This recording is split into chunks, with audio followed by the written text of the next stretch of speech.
تسجيلات بحر العيون بالتعاون مع موقع ملك التسجيلات الصوتية تقدم طعن الروافض السبائية في الرسول محمد صلى الله عليه وسلم. إيران، وهي ما تسمى بالجمهورية الإسلامية الإيرانية في وقتنا الحاضر، وهي في الأساس الجمهورية الرافضية السبائية تحت غطاء الإسلام. وقد انتشر في هذه الدولة الرافضية ما يدعون بأنها صور للرسول محمد صلى الله عليه وسلم، فما هي حقيقة تلك الصور ومن أين أتت؟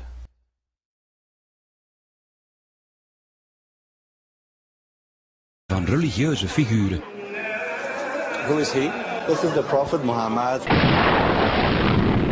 This is the Prophet Muhammad with a volume of Quran in his hand and holding one finger showing that there is only one God, Allah.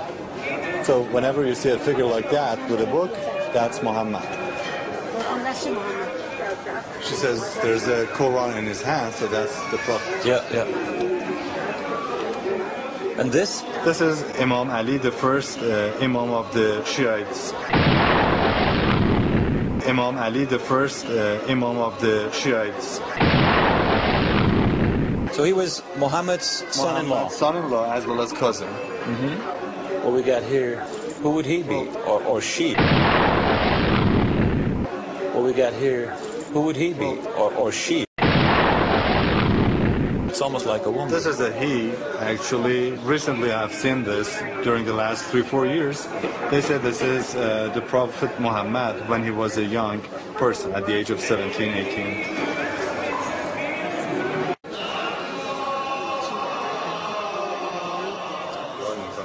In Iran betaalt je de profeet met Khomeini.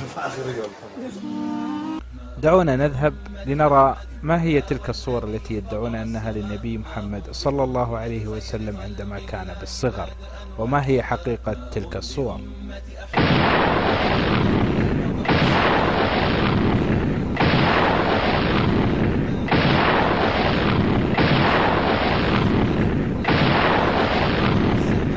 وعند بحثنا للتأكد من حقيقة هذه الصور وما يدعونه هؤلاء الروافض السبائية عليهم من الله ما يستحقون، اكتشفنا أن هذه الصورة تعود إلى مصور ألماني يدعى لينارد، وقد قام بتصوير هذه الصورة عام 1905-1930 للميلاد، وقد التقطها في تونس، وهي واحدة من مجموعة من الصور التي قام بالتقاطها لمجموعة من الأشخاص الذين يعانون من اضطراب في الهوية الجنسية، والذين هم في الأساس من الرجال ولكن ميولهم إلى النساء أكثر.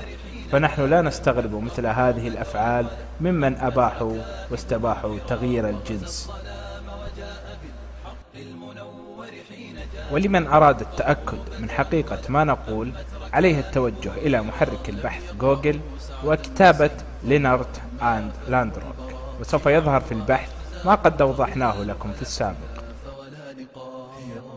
إذن فما هذه الكذبة التي يدعونها هؤلاء الروافض وينسبونها إلى الرسول صلى الله عليه وسلم وآل بيته الطيبين الطاهرين، إلا كما يفعل هؤلاء النصارى بعيسى بن مريم عليه السلام. وذا عبد النساء هناك من ظن الرياء براعة فغلا رياء والمال آلهة فقدسه وكان له الفداء وهناك من ظن الرياء براعة فغلا رياء والمال آلهة فقدسه وكان له الفداء إني أحار بهم وقد ساغوا التراشق والبذاء وحنوا رقابهم فلم تشكو الهوان والانحناء إني أحار بهم وقد أمست جموعهم غثاء يتناطحون تناطح الأكباش تلتهم الغذاء ويقاتلون عن الرذيلة يرخصون لها